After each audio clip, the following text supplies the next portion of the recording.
Alrighty, this is chapter 12, our final chapter on exam 3. So this chapter is quite long in your textbook. I believe it's about twice the length of a regular chapter, so just be aware that there's a lot of content hidden in here, and you should definitely pay some attention to this chapter when you're reading. Okay, so emotions are a mix of three things. Number one, arousal of your body, and that can come across as a pounding heart or sweating, just some kind of, my cat just jumped up and hit all my things. Just some type of physical arousal. Your body is changing in some type of way. And then an expressive behavior, so your reaction to something. And then your conscious experience and the way that you feel about something. Those are the three components of emotions. Okay, two primary questions. They are, does your bodily arousal come before or after your emotional feelings? And then how do thinking and feeling interact? Cognition and emotion. Okay, it's definitely important that you know the difference between James Lange, Cannon-Bard, and the two-factor theory. Those three are crucial to know the differences between, and hopefully we can clear that up. But for James Lange theory versus Cannon-Bard theory, at least, the most important difference is that for James Lange, he's saying that your physiological arousal happens first and then you experience emotion. So one happens before the other. Whereas Cannon-Bard says, no, our physiological response and our experience of emotion happen at the same time. So you definitely want to know the difference there. My mnemonic for that is for James Lange, JL, I think it's the same as Cannon-Bard, just later. James Lange, just later, right? The experience of emotion just happens later, after the physiological response, whereas Cannon-Bard says they happen at the same time, simultaneously. And then we've got the two-factor theory, and this really just says you need two things to get to the experience of emotion, and that's physiological arousal, and then it adds in this cognitive label. So we have to actually label what that arousal is. And this gives a lot of evidence to what we call misattribution of arousal, but it's just this idea that you can have the same physiological arousal for two very different emotions. My heart could be racing because I'm scared, or my heart could be racing because I'm excited, right? Those are two very different emotions, but it's the same physiological response. It just has to do with that second part, that cognitive label. Am I going to label that as being scared, or am I going to label it as being excited? Well, that's going to depend on the context that I'm in. If something has just jumped out at me, obviously I'm not excited, I'm scared, but if I've just received good news, well, then I'm excited, I'm not scared, right? And so here's a little chart that I think really helps to kind of show how to tell these apart, especially because Schachter-Singer, the two-factor theory, and Cannon-Bard can be hard for people. So for James Lange, like I said, number one, the arousal comes first and then the emotion follows. So we get emotion, but just later than with Cannon-Bard, right? For Cannon-Bard, the arousal and the emotion happen at the same time. So you experience fear at the same moment that your heart starts to pound because you're fearful, right? And then the two-factor theory adds in this cognitive label. So we experience arousal and interpret that arousal, and then we experience emotion after we've decided what that arousal means, essentially. So if you hear like a twig snap behind you, for example, you might have some kind of arousal, like a pounding heart because of that. And so you turn around and you look, and if there's nothing there that's scary, then your emotion is it kind of goes back to just flat or normal. You're like, oh, thank God it was just the wind or whatever. Well, not the wind snapping a twig, but, something fell or whatever, small animal. Nothing that's going to injure me or be a threat to me. But if you turn around and there's a bear behind you, well, now you're going to experience fear, right? Because you put a cognitive label on your arousal. Okay. Don't worry too much about these last ones, Zajonc and Lazarus and all that, but I'll just kind of give you a summary on what they're talking about. So Zajonc said we have many emotional reactions apart from or before our conscious interpretation. So we might like someone right away without really knowing why. So he's saying cognition really isn't necessary for emotion. That's what Zajonc is trying to purport. Let me see what else is really important on here. Okay, I would know about this whole high and low road distinction. So for the high road, this is when we have very complex feelings like hatred and love. This is going to travel from the thalamus to the cortex and then to the amygdala. But for really simple emotions, likes and dislikes, fears, it's going to skip over the cortex and it's just going to go from the thalamus straight to the amygdala. So just know those two pathways. And really as long as you know the start and end point, the only thing you really have to know is just that the brain's cortex is involved with complex emotions, but we bypass that for easier emotions. But we can see that our feelings hijack our thinking more often than our thinking rules our feelings. Some emotional responses don't require conscious thinking. And so Zajonc was just saying, the two-factor theory isn't really correct because your cognitive appraisal of something doesn't always matter when it comes to emotion. Okay. So summary of emotion theories, like I said, really just know that for James Lang, it's arousal and then emotion, one before the other. Cannon-Bard, arousal and emotion happen at the same time. Two-factor theory, arousal and a cognitive label happen together, and then we get emotion.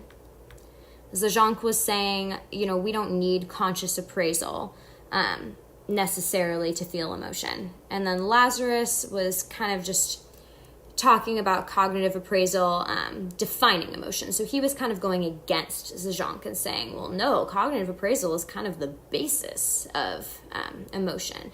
If in fact you heard something behind you and that sound was just the wind, that's going to hugely impact your emotional response versus if you turned around and saw a real threat. So really the difference there is Zajonc says conscious appraisal or cognitive labels or whatever aren't important. And Lazarus says, no, your cognitive appraisal is super important. In fact, it's the basis of emotion.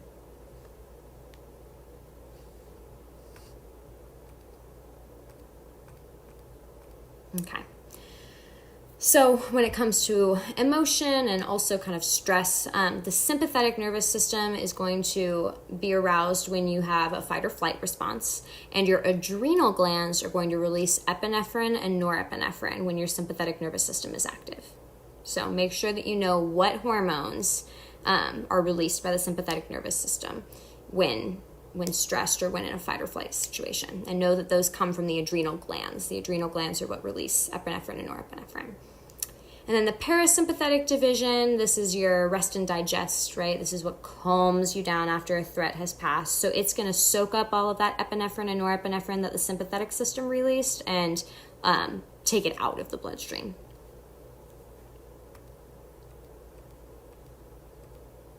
Okay. Physiology of emotions.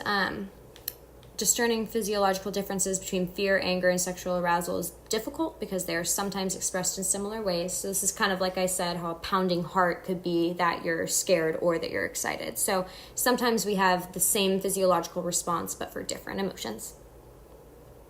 And then we have one brain region that could be considered the center of many different emotions, and that's the insula.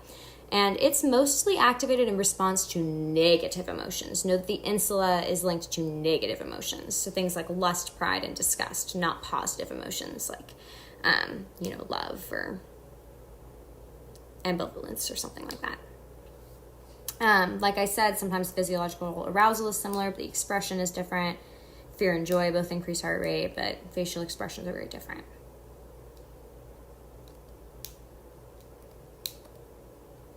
Okay.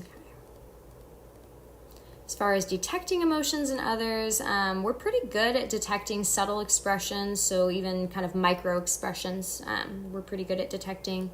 Experience can sensitize us to particular emotions. So for children who've been abused, they are way more likely to detect signs of anger before other people do because they've had to, throughout their life be conscious of when someone was angry and might be a threat to them. So it all kind of comes, this is really another evolutionary take, I guess, another evolutionarily adaptive mechanism, where if it's a threat to you, it becomes something that you'll notice much more quickly and be more attuned to.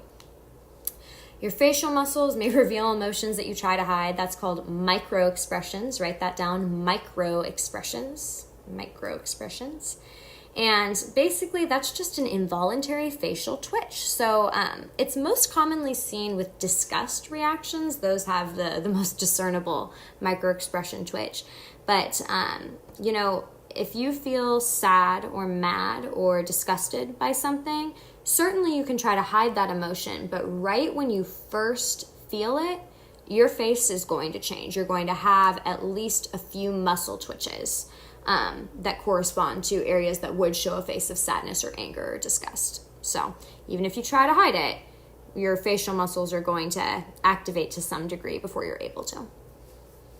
We do find it difficult, though, to discern when people are lying. The behavioral differences between liars and truth tellers are too minute for people to detect usually. And introverts tend to be better at reading emotions. Extroverts tend to be more easily readable. So introverts, they are hard to read. It's difficult for people to tell the emotions that introverts are feeling, but they are very attuned to picking up emotions in other people. Whereas extroverts are very expressive of their emotions, but they have a hard time recognizing emotions in other people.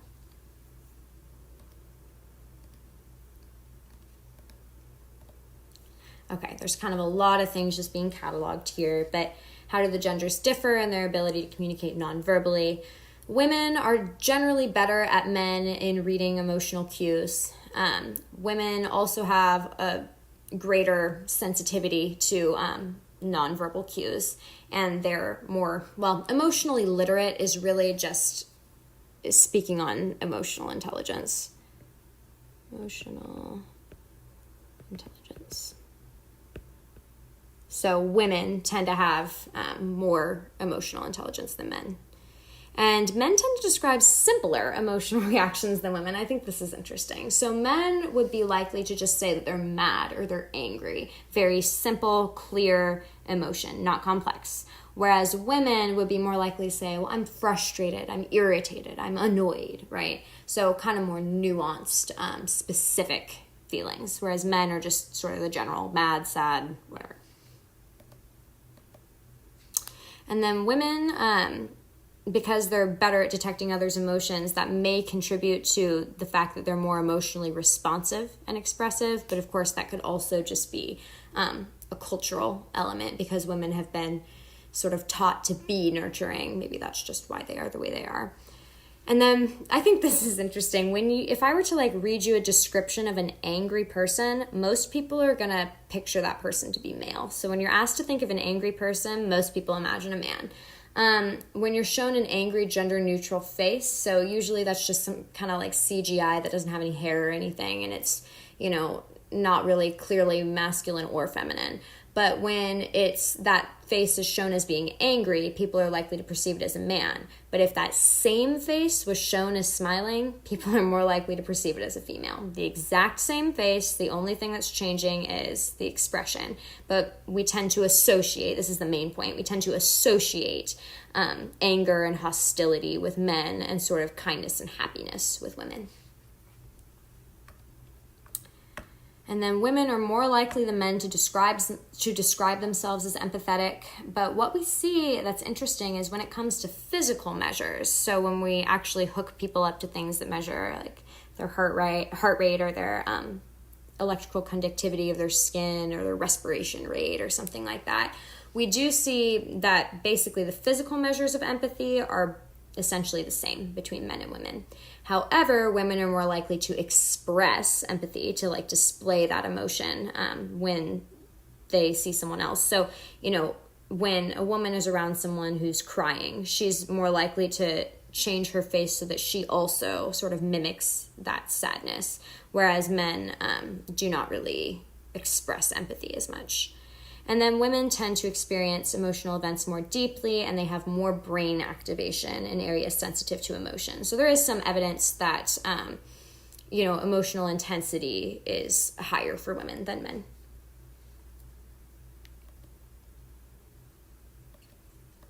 Okay.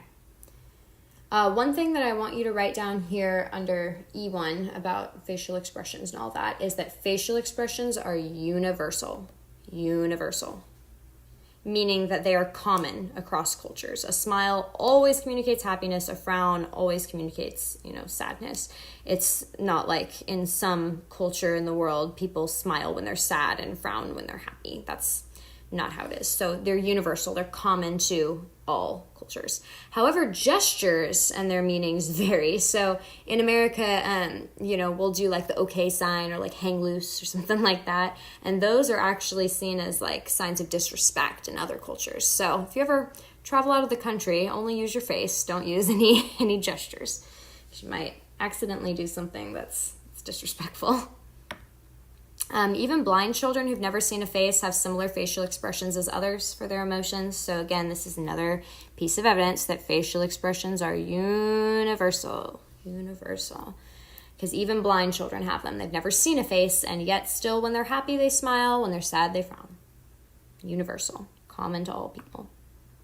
The evolutionary take on this, the reason that it is the way it is, evolutionarily speaking, is potentially because before our ancestors communicated in words, they could only communicate, any important information, threats, greetings, submission, with facial expressions. So it was adaptive to express facial expressions like other people did, so that they understood and could relate to you. Emotional expressions can enhance our survival in other ways. I think this is so interesting. Surprise raises the eyebrows and widens the eyes, which allows us to take in more information. And when we're disgusted, we wrinkle the nose, which closes it off from foul odors. Kind of cool. And that's kind of another piece of evolutionary information, like why the facial expressions we have are the way that they are in response to different emotions. Context is a part of our judgment of emotions. So if we see an angry face in a frightening situation, we're actually more likely to think that face is looking fearful rather than angry. Whereas if we put that same angry face in like an MMA ring, then now we're going to perceive it as anger, right? The expressions associated with emotions are universal. Like I said, the expressions, your facial expressions. But the amount of emotion that one displays is partly a product of their culture. So everyone smiles when they're happy, but how much you smile can be a cultural difference. People tend to smile more in the US than they smile in Europe. That's a cultural difference. But, regardless, when Europeans are happy, they're going to smile. When Americans are happy, they're going to smile. It's just how long do they smile? How widely do they smile? Are they showing teeth? Right? Things like that. Last slide. Okay, expressions don't just communicate emotion, they also amplify and regulate your emotion, and this is what we call the facial feedback effect. And so this is just the idea that if you smile, you feel happier. If you furrow your brow and scowl, you'll feel angrier. So whatever your facial muscles are doing, it actually triggers your brain to believe that that's the emotion that you're experiencing, because emotion and facial expression are linked so very closely that it's not just that emotion leads to facial expression, but in fact it's a positive feedback loop, and that activating facial muscles will actually also increase your mood or increase your emotion in some type of way. When we're happy, we smile. When we smile, we become happier. This is so interesting. Botox paralysis of the frowning muscles actually slows people's reading of sadness and anger-related sentences, and it slows the activity in their emotion-related brain circuits. So when you lose the ability to express an emotion with your face, you actually become less and less emotionally literate. You become less and less able to detect emotions in other circumstances too. Interesting. And then we've got the behavior feedback effect. So I would say the behavior feedback effect is like an overarching category, and facial feedback is a type of behavior feedback. But when we're talking about behavior feedback effect, we're not going to be talking about facial expressions. We're going to be talking about anything else. So one example would be if you stand up tall and you put your chest out and your shoulders backwards, that makes you feel more confident.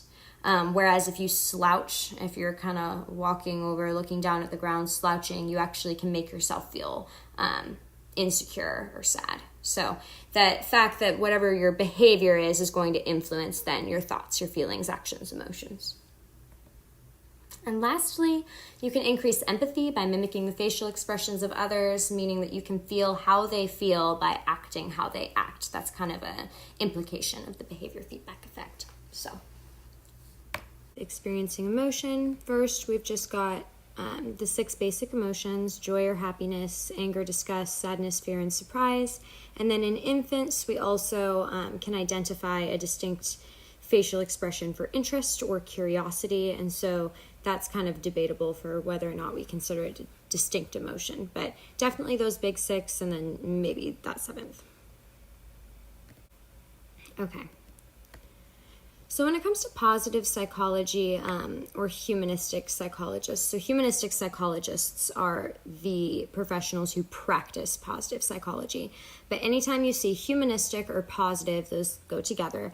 And positive or humanistic psychology is always going to focus on human flourishing and well-being and reaching your full capacity. And it's just kind of this rosy division of psychology that's concerned with just health and well-being and not so concerned with the bad things that humans do. We're only really focusing on the good and how to become better, stronger people, essentially. So that's what positive psychology is all about. It's the study of human flourishing and figuring out how we strengthen people and help them to thrive. And then humanistic psychologists are the people who practiced positive psychology. They're also positive psychologists, and they use specifically scientific methods to study human flourishing. So humanistic psychologists are interested in human fulfillment, so are positive psychologists, but positive psychologists approach it from a basis of scientific methods. Okay, so next to subjective well-being, I want you to write down happiness. Subjective well-being is our measure of happiness. When you give someone a subjective well-being inventory, what you're effectively measuring is happiness. Subjective well-being is happiness. It's our measure of happiness. Subjective, the way that you feel, well-being, the way that you feel that you are, in terms of like your health or your satisfaction, right? So this is your self-perceived happiness, satisfaction, and we use it along with measures of objective well-being. So objective being things that we can measure more concretely, such as like your economic status, or something like that. And we use these two together to evaluate quality of life. Positive well-being. So there's like positive well-being and there's negative well-being. These are the results of the subjective well-being test. If you have a positive well-being, then you are pretty happy, right? You're satisfied with your past, you're happy about the present, you're optimistic about the future. A negative well-being would just be the opposite of that. You're not satisfied with your past, you're not happy in the present, and you're not optimistic about the future. Positive character, again, is promoting that flourishing within your character. So we're exploring and enhancing all sorts of qualities that lead to development of character. And then positive groups, communities, and cultures, we're looking to help groups, communities, and cultures flourish. At the end of the day, that's really all that, these are all very similar. Okay. Adaptation level phenomenon is really just saying that we judge things in comparison to our past experience. So let's say that you were making $10 an hour and then you got a new job and it paid you $15 an hour. You're going to be like, wow, this is great. I'm making more than I was before. This is awesome. But if you had been making $20 and then you moved over to a new job where you're making $15, the amount is the same. I'm still making $15. But because I had been making $20 in the past, now my reaction isn't, oh, this is great. My reaction is, dang, I'm losing money now, right? So adaptation level phenomenon, next to that, I want you to write comparing to your old self. Comparison to your old self. Adaptation level phenomenon occurs when you compare yourself to your old self. And so feelings of satisfaction, dissatisfaction, success and failure, and judgments we make are based partly on the expectations that we form by our own recent experience. And then relative deprivation, next to this, I want you to write down comparing to others. So next to adaptation level phenomenon, comparing to old self. Next to relative deprivation, comparing to others. Comparing to others. So with relative deprivation, you're comparing yourself to other people as a measure of how well you're doing, essentially. So satisfaction stems less from our income and more from our income rank. So how much we're making compared to other people. It's better to make $50,000 when all your friends and family make $25,000 than to make $100,000 if all of your friends and family are making $200,000. So relative to the people around us, to the people that we're close to, we feel deprived if we make less than they do, or if we have less or are doing something that feels less valuable, right? We feel relative to these very successful people deprived of something. Comparing ourselves to other people. Places that have really great wealth inequality have higher crime rates, obesity, anxiety, drug use, lower life expectancy, and tend to be less happy overall. This can be explained by social comparison theory, but that's more complex than anything you need to know for intro psych. And then comparing ourselves with those who are better off than us breeds envy. But if we're comparing ourselves downward with those worse off, then we feel better about ourselves. That boosts contentment and pride. Okay.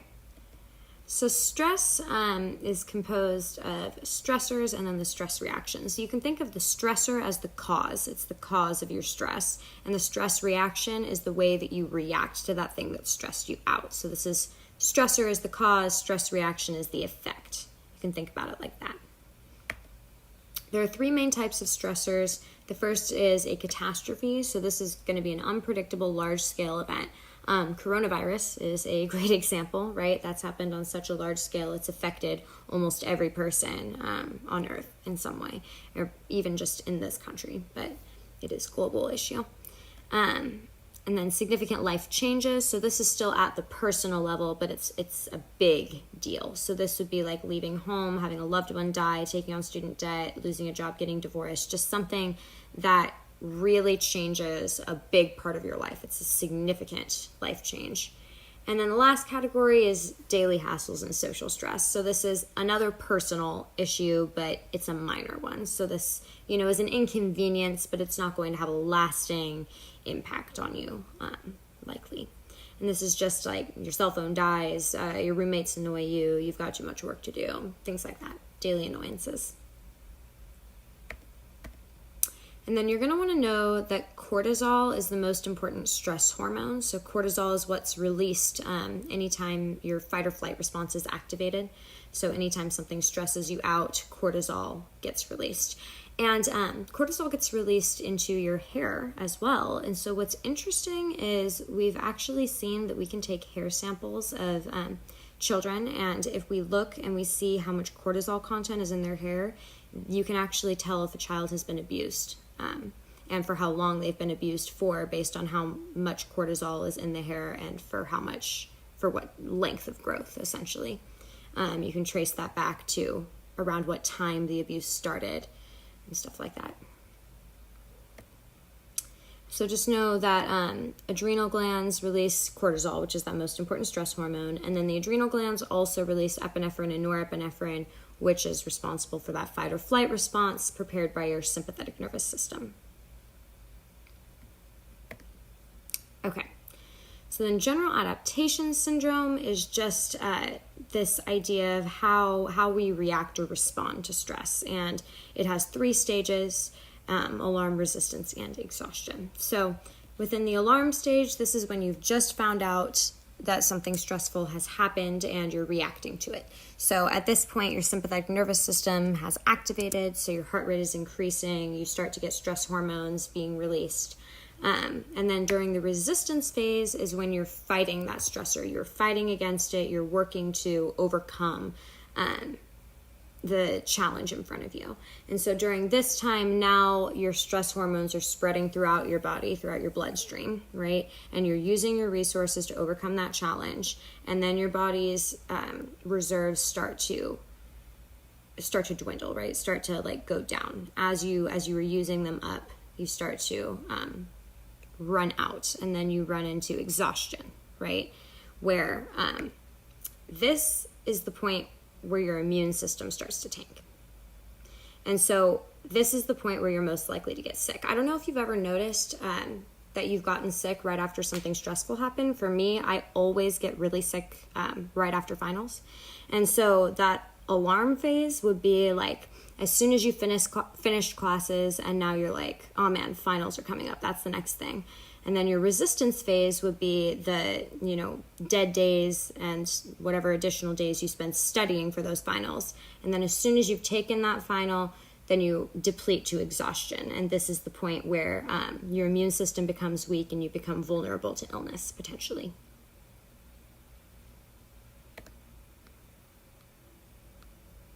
Okay. And then the tend and befriend response is this idea that under a stressful event, people often want to bond with other people for support and help others, and then also receive help from others. So tend to help others, befriend to have the expectation that they will support and help you. This is more typical of a response for women compared to men. Men tend to kind of become more autonomous and want to deal with things on their own, whereas women want to seek social support to get through the stressful situation.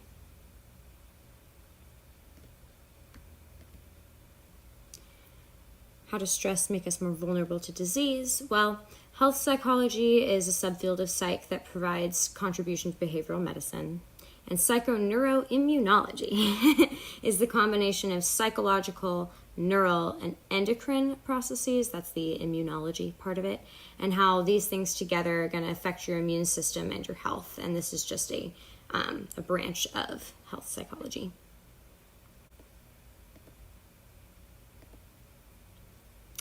Okay, and then we've got 4 types of cells that are involved in keeping your body healthy when you do have a stress response to something, or when something sort of invades your body and your immune system is required to respond to that situation.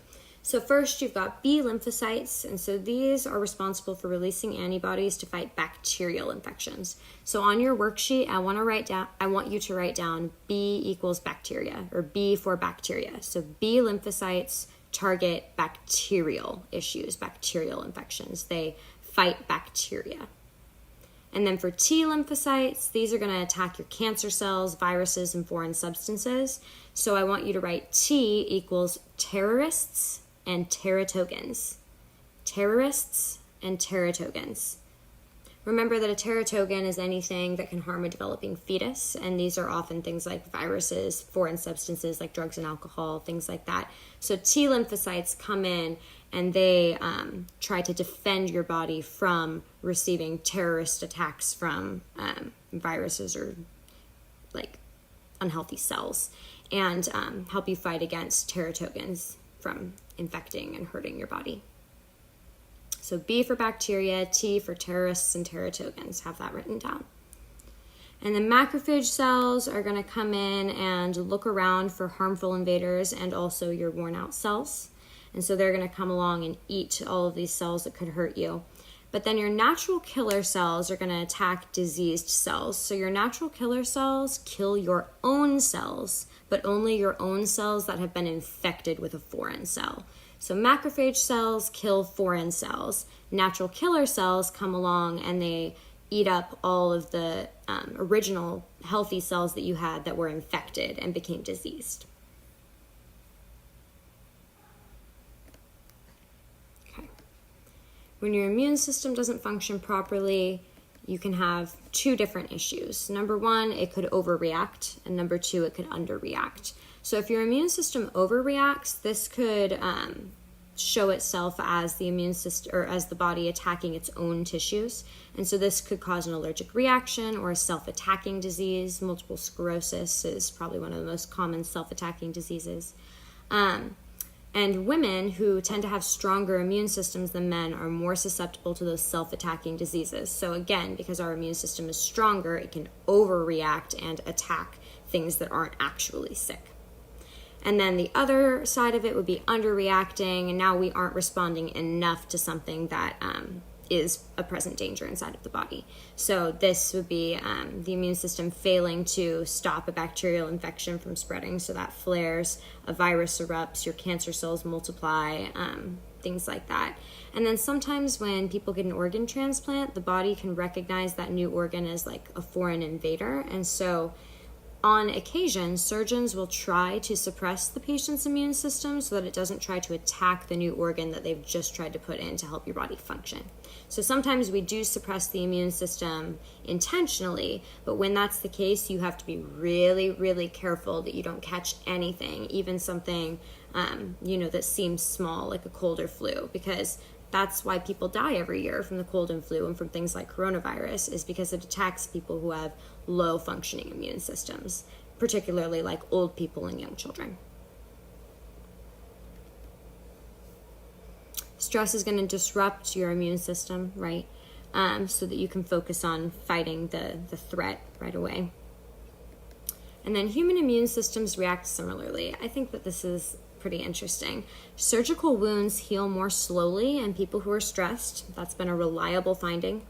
Stressed people are more vulnerable to colds, and stress can speed up the course of diseases. So the link between stress and immune functioning is very strong. The more stressed that you are, the lower functioning immune system you're going to have. So it's an inverse relationship. More stress, less immune system health. Less stress, more immune system health.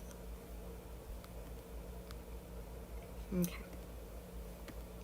And then for this question about like stress and cancer, I really just want to see one thing written down on your worksheet for sure. And so I want you to write this down basically verbatim. Stress does not cause cancer. Stress does not cause cancer. However, if you already have cancer cells present in your body, stress can make their division multiply faster. So stress can cause cancer cells to multiply more rapidly, or it can cause cancer to progress more rapidly if someone already has it. But stress does not cause cancer. However, it can cause cancer to progress more rapidly if it's already present in someone's body. So make sure that something like that is written down on your worksheet, something that communicates that point. So then coronary heart disease is a clogging of the vessels that nourish your heart muscle, and this is the leading cause of death in most developed countries. It's the leading cause of death in the US, and things like high blood pressure, smoking, obesity, an unhealthy diet, and physical inactivity can contribute to causing it. The more psychological trauma that people experience, the more their bodies are prone to inflammation, which is associated with heart problems and other health problems like depression. And then, like I said, cortisol can be measured in your hair. So if you pluck a hair and measure its level of cortisol, I guess I covered this earlier, but nonetheless, it'll indicate whether a child experienced prolonged stress or abuse. And it can also predict whether or not an adult will have a heart attack in the future. So that's kind of cool.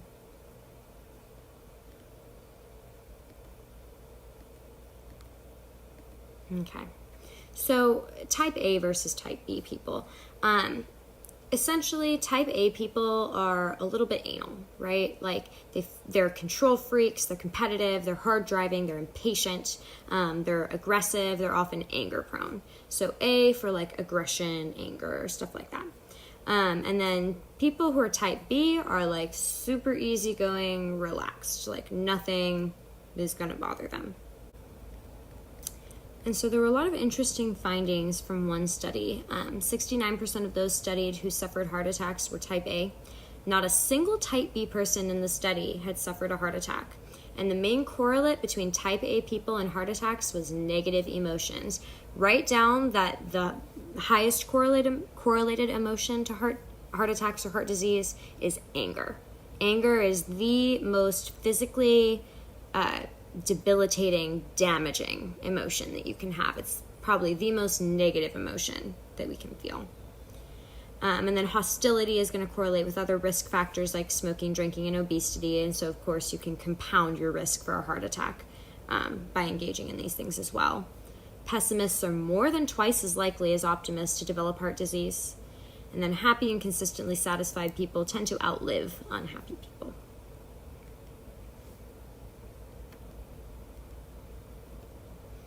And then as it pertains to stress and inflammation, heart disease and depression can result when chronic stress triggers blood vessel inflammation. And then people who experience social threats, including children raised in harsh families, are more prone to immune system inflammation responses. Inflammation does fight infections, but if you have persistent inflammation, that can produce long-term problems like asthma and clogged arteries.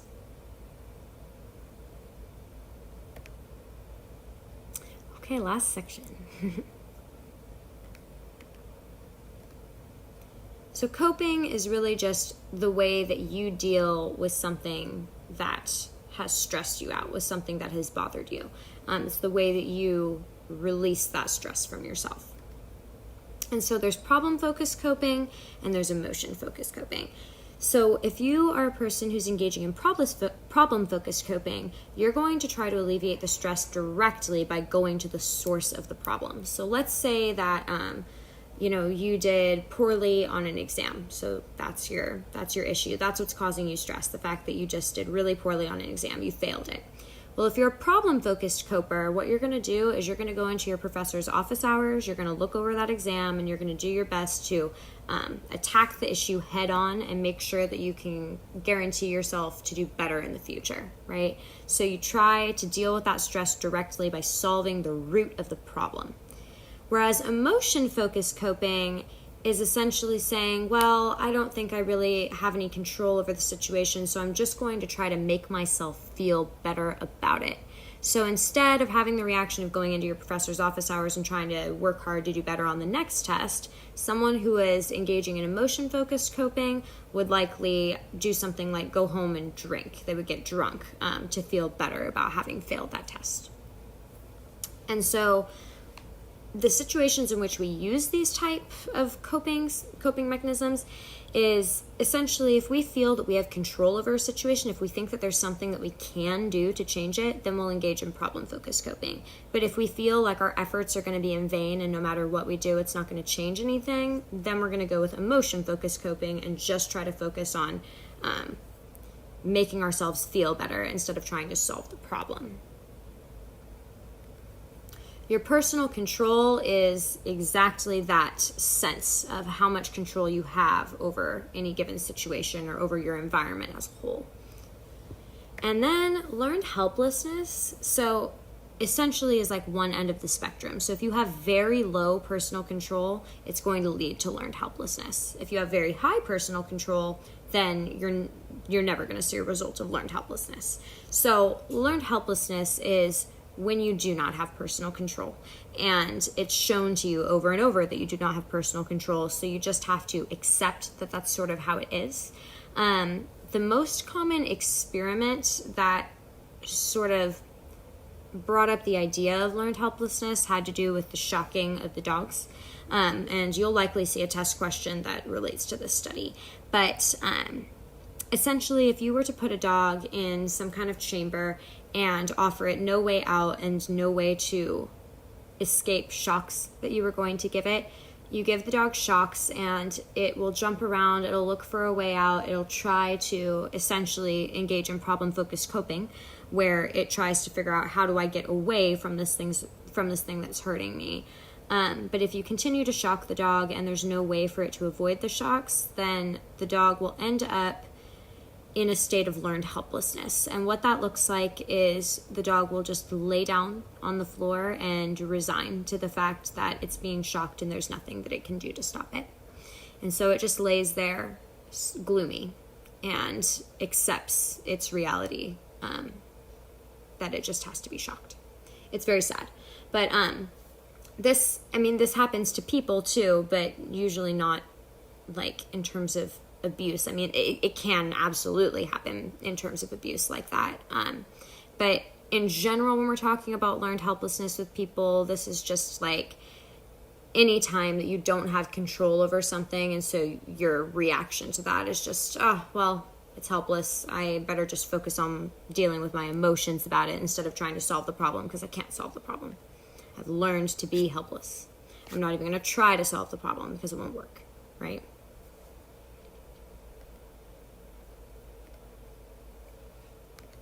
Okay, And then we've got this internal locus of control versus external locus of control. And this is, again, just where your control lies, or where the control over your situation lies, I should say. So if you have, again, let's take this example of failing an exam.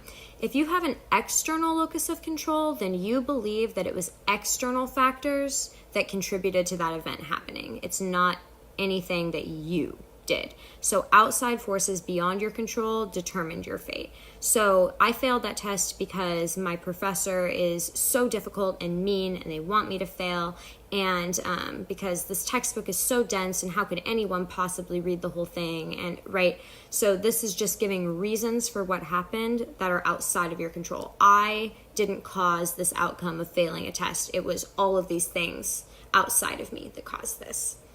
And so if you have an external locus of control, that's going to make you be a person who engages in emotion-focused coping. Whereas an internal locus of control is sort of taking responsibility for being in control of your own fate. So this is, it's a bummer that I failed this test, but I know that I can do better. I just have to try harder. I need to read the textbook. I need to study more. I need to practice Quizlet, right? Something like that. And so if you have an internal locus of control, that's going to lead you to engage in problem-focused coping. So make sure that next to external locus of control, you write emotion-focused coping. If you have an external locus of control, it leads you to engage in emotion-focused coping. And next to internal locus of control, write down problem-focused coping. Problem-focused coping. If I have an internal locus of control, I will engage in problem-focused coping.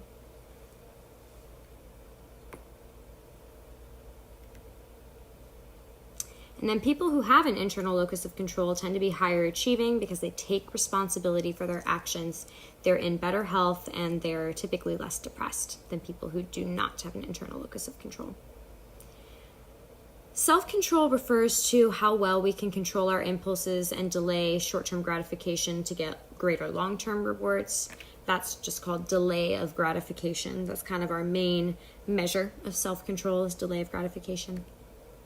High levels of self-control predict good health, higher income, better school performance.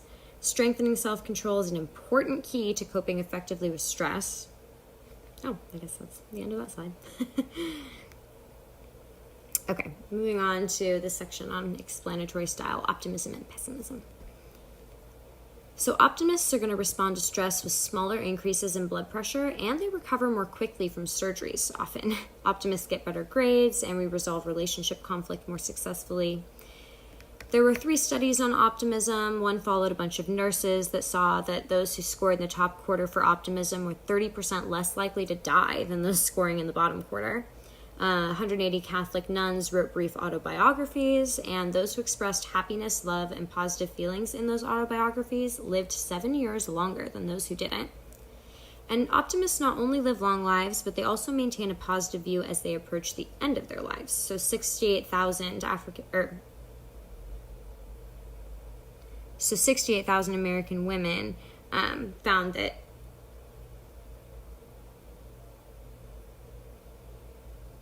So this study just found that optimism led to greater life satisfaction at the end of your life. Optimism runs in families. One genetic marker of optimism is a gene that enhances oxytocin. Write oxytocin in big letters in this section. Oxytocin. Oxytocin is so important, and next to it you want to write social bonding hormone. This brings you closer to other people. Oxytocin is what's released when you cuddle with people. Oxytocin is related directly to intimacy. So make sure that you write oxytocin and intimacy real close to each other. Oxytocin is the hormone that's released when you experience any kind of intimacy. Oxytocin and intimacy, very closely related. It enhances social bonding. It encourages us to want to form social relationships. So oxytocin is, of course, adaptive in that sense. But the good news is that pessimists can learn how to become more optimistic. So you're not, if you are pessimistic, don't be even more pessimistic that you can't possibly become unpessimistic, right? You can learn to become more optimistic. It just kind of takes hard work and recognizing your thought processes before they get too toxic, essentially rerouting them. Last one. Okay, the faith factor. So the faith factor is this correlation that we've discovered that religiously active people do tend consistently, reliably, to live longer than those who are not religiously active. And so the question is, well, what is it about religion or religious engagement that's causing people to live longer? Is it that, literally if I just decide to be religious today, that's going to add another 10 years to my life? Probably not, right? So what could be this link? Why is it that faith, having faith or engaging in religious activity tends to predict longevity of life? And so some explanations that we have are healthy behaviors. So religion promotes self-control and therefore is going to encourage you to engage in more healthy behaviors. And if you're engaging in healthy behaviors, such as not really using drugs and alcohol, then that can lead you to live longer. The second one is social support. So because faith is often a communal experience, if you belong to a religious community, you tend to have the support network of those people around you. Social support can be really predictive of long health. Remember that if you're in isolation, that is just as risky as smoking when it comes to death rates. And then lastly, positive emotions, so kind of optimism. If you're religiously engaged, you may benefit from a stable, coherent worldview, a sense of hope for the long-term future, feelings of ultimate acceptance, and the relaxed meditation of prayer could also kind of be a confounding variable in there. That prayer is essentially meditation, and we know that meditation lowers stress and increases lifespan. So those are kind of some options there. But in any case, what we did find is that the correlation between faith and longevity is not due to factors like age or economic difference. And the life expectancy for people who are religiously engaged is 83 years compared to 75 years for those who are not religiously engaged. So just note, too, that the term faith factor refers to that correlation between faith and health, the fact that religiously engaged people live longer. That's what the faith factor is. It's that correlation that exists. But the faith factor doesn't tell you why the correlation exists. The faith factor just says, hey, I am this correlation, right? Okay. That's it. That's all. So make sure that you turn this in.